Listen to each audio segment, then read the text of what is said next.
უწყვეტი პროტესტის მე-300 დღეს ქუთაისში კვლავ შეიკრიბნენ ადამიანები. 2024 წლის 28 ნოემბერს გაჩენილი მოთხოვნა უცვლელია ჩატარდეს ახალი საპარლამენტო არჩევნები.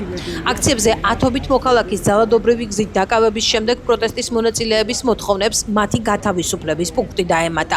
ცნობისათვის გასული წლის 28 ნოემბერს დედაქალაქში 10,000-ობით ადამიანი შეიკრიბა მას შემდეგ, რაც ქართული ოცნების მთავრობის პრემიერ-მინისტრმა ირაკლი კობახიძემ თქვა, რომ მომდევნო 4 წლის განმავლობაში აღარ დააყენებენ ევროკავშირში გაწევრიანებისათვის საჭირო მოლაპარაკებების გახსნის საკითხს.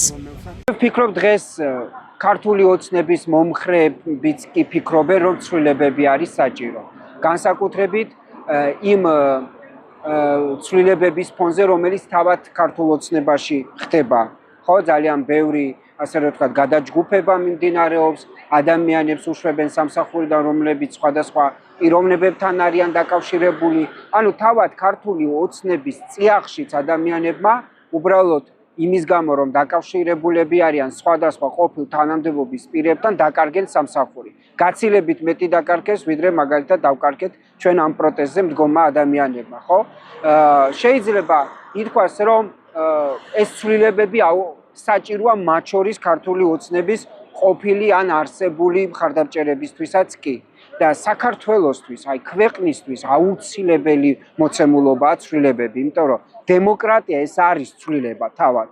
და არ შეიძლება რომ მუდმივად ერთი და იგივე ძალა, რომელიც მით უმეტეს რომ უხვევს კონსტიტუციურ წყობილებას, კონსტიტუციურ მიზნებს, დემოკრატიულ ასე პრინციპებს და საზოგადოებას უპირისპირდება, არ შეიძლება რომ ეს ძალაუფლებაში მყოფი ეს ძალა დარჩეს დიდხანს. ცვლილებები არის აუცილებელი. ცვლილებები ზოგადად არც უნდა გვეშინოდეს.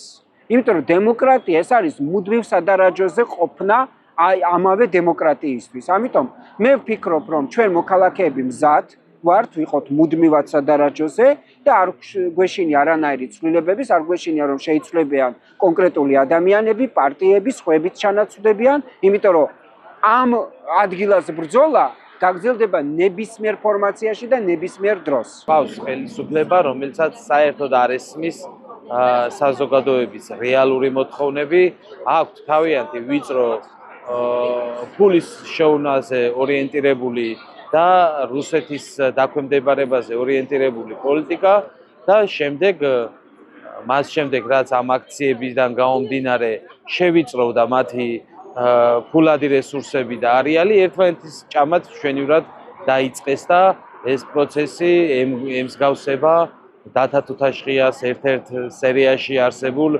ვირთხების გადარჩევის პროცესს, ვინ გადარჩება ამ ვირთხებიდან, რომელიც შეჭამენ ერთმანეთს, იმაზე არის დამოკიდებული დანარჩენი ვირთხების ბედი, სად აღმოჩნდებიან და რამდენი წლით და რამდენი ფულის მოტანა მოუწევთ ბატონისთვის. ჩვენ ვხედავთ ახლა რეალურად ორ საქართველოს.